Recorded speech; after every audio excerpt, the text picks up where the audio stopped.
जय हिंद एवरीवन, स्वागत है आपका वी नेशन ट्रिपल वन के एक नए एपिसोड में जहां आपके लिए लेकर आते हैं इंडियन डिफेंस की प्रमुख अपडेट्स को। सबसे पहले तो चैनल को सब्सक्राइब करना मत भूलिएगा। आज के अपनी अपडेट की शुरुआत करने वाले हैं डिफेंस एक्विजिशन काउंसिल से आई एक बड़ी रिपोर्ट से।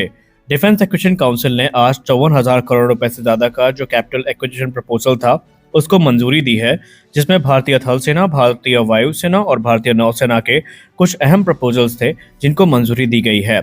शुरुआत करते हैं भारतीय थल सेना से। पहला जो एक्सेप्टेंस ऑफ नेसेसिटी प्रदान करी गई है रक्षा मंत्रालय की तरफ से, वो बेसिकली 1350 हॉर्स पावर के इंजन जो कि T90 मेन बैटल टैंक्स के लिए हैं उनको लेकर के है। अभी तक जो T90 मेन बैटल टैंक्स थे वो 1000 हॉर्स पावर के जो इंजन थे उनसे पावर होते थे, लेकिन एज एन अपग्रेड भारतीय थल सेना के लिए 1350 हॉर्स पावर के जो नए इंजन हैं उनको मंजूरी दी गई है, जिससे T90 भीष्म की जो मोबिलिटी है और पावर है उसमें इजाफा होगा। उसके बाद दूसरा बड़ा प्रपोजल जो आया है ये भारतीय नौसेना के लिए आया है, जहां पर वरुणास्त्र जो कि स्वदेश निर्मित टॉर्पीडोज हैं इनको मंजूरी दी गई है। जी हाँ, डिफेंस एक्विजिशन काउंसिल ने एक्सेप्टेंस ऑफ नेसेसिटी प्रदान करी है वरुणास्त्र टॉर्पीडो को, जो कि एक स्वदेश निर्मित ship launch anti submarine torpedo system है और ये बेसिकली भारतीय नौसेना की एंटी सबमरीन वॉरफेयर कैपेबिलिटी को काफ़ी ज़्यादा इन्हांस करने वाली है। तो वहीं अगला प्रपोजल भारतीय वायुसेना का था जिसको मंजूरी मिली है। डिफेंस एक्विजिशन काउंसिल ने भारतीय वायुसेना के लिए airborne early warning and control aircraft system जो है इनकी मंजूरी दी है और ये भारतीय वायुसेना की जो सिचुएशनल अवेयरनेस है और इंटेलिजेंस कैपेबिलिटी है उसको काफ़ी ज़्यादा इन्हांस करेंगी। रिपोर्ट्स में ये भी इंगित किया जा रहा है कि आने वाले भविष्य में और भी बड़े प्रपोजल्स हैं जिनको डिफेंस एक्विजिशन काउंसिल से मंजूरी मिल सकती है। तो यहाँ पर कुल मिलाकर के आज भारतीय थल सेना, वायुसेना और नौसेना के जो बड़े प्रपोजल्स थे इनको मंजूरी मिली है। एक और अपडेट निकल के यहाँ पर सामने आ रही है, जहाँ पर बताया जा रहा है कि अगले ही महीने जो 26 राफेल एम फाइटर्स है इनको भी मंजूरी मिलने वाली है।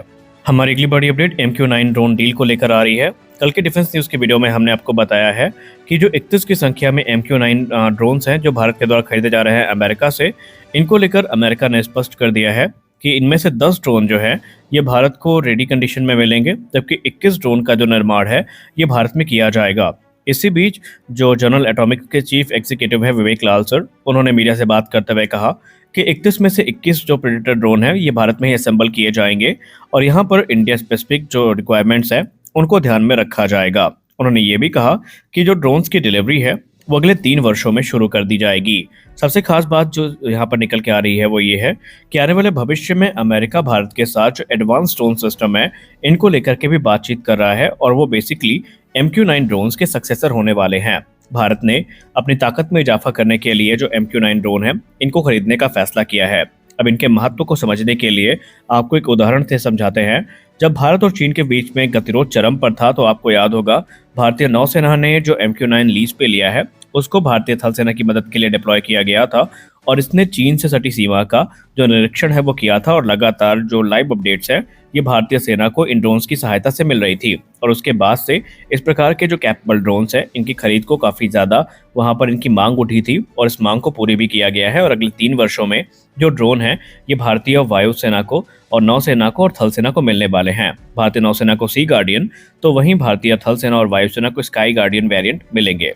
जब भी बात होती है एयरक्राफ्ट मैन्युफैक्चरिंग की तो हम लोग हिंदुस्तान एरोनॉटिक्स लिमिटेड की बेंगलोर फैसिलिटी पर चर्चा करते हैं, लेकिन इस समय जो नासिक फैसिलिटी है ये एक एपिसेंटर बनने के कगार पर है, क्योंकि नासिक फैसिलिटी को लेकर अब जो रिपोर्ट सामने आ रही है उस पर यही कहा जा रहा है कि भारत का जो एमका प्रोग्राम है ये जो नासिक फैसिलिटी है यहीं पर पूरा किया जाएगा और नासिक फैसिलिटी काफ़ी कैपेबल फैसिलिटी है जहां पर बड़ी संख्या में एयरक्राफ्ट बनाए जा सकते हैं।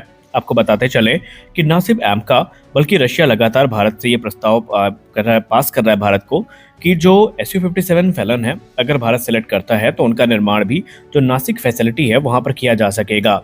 नासिक फैसिलिटी को लेकर हिंदुस्तान एरोनॉटिक्स लिमिटेड के अधिकारी ने भी ये कहा कि ये state of the art technology से इक्विप्ड फैसिलिटी है, यहाँ पर काफ़ी हाईटेक इक्विपमेंट्स हैं, मैन पावर है और एक्सपर्टीज़ है।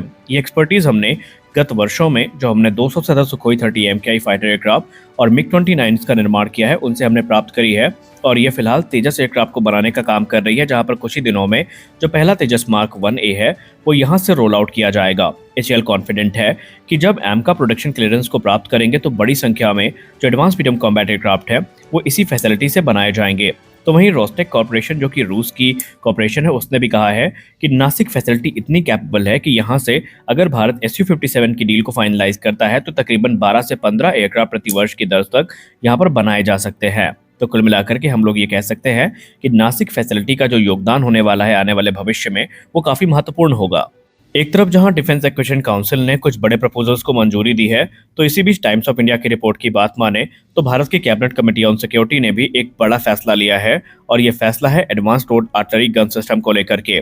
और यकीन मानिए, ये वो रिपोर्ट है जिसको सुनने के लिए हम सब के कान तरस गए थे। भारत की कैबिनेट कमेटी ऑन सिक्योरिटी ने 7,000 करोड़ रुपए की डील, जिसके अंतर्गत 307 की संख्या में advance road artillery gun system भारतीय थल सेना के लिए हैं, इनको क्लियर कर दिया है। अब यहाँ पर आपको बता दें कि इसके अलावा 327 की संख्या में जो हैवी गन टोइंग व्हीकल हैं, इनकी क्लियरेंस भी मिल चुकी है। और ये भारतीय थल सेना की आर्टिलरी कैपेबिलिटी में एक बहुत बड़ा बूस्ट होगा, क्योंकि हम सब अपनी रिक्वायरमेंट को पूरा करने के लिए जो बोफोर्स जैसी गन है, इन पर डिपेंडेंट हैं, लेकिन इन नई ATAGS के आने के बाद भारतीय थल सेना की ताकत कई गुना ज्यादा बढ़ जाएगी। एक और चीज जो यहाँ पर सामने निकल के आई है, 60% जो इन गन्स का निर्माण है, यानी ये 307 जो गन है, इसमें से 60% जो गन्स हैं ये भारत फोर्ज के द्वारा बनाई जाएंगी, और 40% गन्स का निर्माण टाटा ग्रुप के द्वारा किया जाएगा। टाइम्स ऑफ इंडिया की रिपोर्ट में ये क्लियर हो चुका है कि भारतीय थल सेना इस समय अपनी जो कैपेबिलिटी है उसको बूस्ट के लिए जो इंतजार कर रही थी, वो यहाँ पर अब मिलने वाली है, और बहुत जल्दी आप इंडियन आर्मी के कलर्स में इन गन्स को देखेंगे। इन गन्स ने अपनी कैपेबिलिटी को प्रूव किया है, और ऑलरेडी आर्मेनिया के रूप में भारत को पहला कस्टमर भी मिल चुका है। लेकिन अब भारतीय थल सेना भी बड़ी संख्या में इनको ऑपरेट करने वाली है, जिसके बाद भारतीय थल सेना को निस्संदेह एक राहत की सांस लेने का मौका मिला है। हमारी अगली बड़ी अपडेट तेजस मार्क 2 प्रोग्राम को लेकर आ रही है। तेजस मार्क 2 प्रोग्राम को लेकर हम सब पहले ही अनुमान लगा रहे थे कि इसके हमें एक वेरिएंट देखने को नहीं मिलेंगे। संभावित है कि चरणबद्ध तरीके से हमें फेज्ड मैनर में जो अलग अलग अपग्रेडेड वेरिएंट्स हैं वो हमें देखने को मिल सकते हैं। मीडिया रिपोर्ट्स में इंगित किया जा रहा है कि भारतीय वायुसेना इनिशियल बैच में 120 की संख्या में तेजस मार्क 2 को खरीदने का प्लान कर रही है, और ये जो एयरक्राफ्ट होंगे ये अभी करंट स्पेसिफिकेशंस पर आधारित होंगे। लेकिन जो फेज 2 की प्रोक्योरमेंट होगी और फेज 3 की प्रोक्योरमेंट होगी, जहां पर टोटल 200 की संख्या में ये एयरक्राफ्ट ऑपरेट किए जाने हैं, तो वो अपग्रेडेड वेरिएंट होंगे, और उसमें बहुत सारी टेक्नोलॉजी जो उस समय एमका के लिए विकसित करी गई होगी उसको भी इनकॉर्पोरेट किया जाएगा। अब इसको प्रतीकात्मक रूप से अभी तेजस मार्क 2A और तेजस मार्क 2B के तौर पर पुकारा जा रहा है। हालांकि ऑफिशियल डेजिग्नेशन नहीं है, लेकिन जो मार्क 2A होने वाला है वो करंट स्पेसिफिकेशंस पे आधारित होंगे। लेकिन रिपोर्ट्स ये भी इंगित करती हैं कि बाद के जो अपग्रेडेड वेरिएंट होंगे उसमें हमें बहुत सारे जो अपग्रेड्स हैं जो ओवर द टाइम डेवलप किए जाएंगे भारत में, वो हमें देखने को मिलेंगे। और भारतीय वायुसेना तकरीबन 200 की जो फ्लीट है तेजस मार्क 2 की, वो ऑपरेट करने वाली है। आपको बताते चलें कि भारतीय वायुसेना के ऑफिशियल्स ने पहले भी कहा था कि पब्लिक और प्राइवेट सेक्टर का जो मर्जर होने वाला है और एक जो separate production line private sector को मिलने वाली है, उसके बाद उनका कॉन्फिडेंस काफ़ी बढ़ेगा, और ये नंबर्स आने वाले भविष्य में 200 को पार भी कर सकते हैं, इसका भी पूरा अनुमान है। तो एक के बाद एक जो अच्छी खबरें हैं अब वो यहाँ पर देखने को मिल रही हैं। आज के इस वीडियो में बस इतना ही। मिलते हैं अगले वीडियो में कुछ और अपडेट्स के साथ। तब तक के लिए जय हिंद।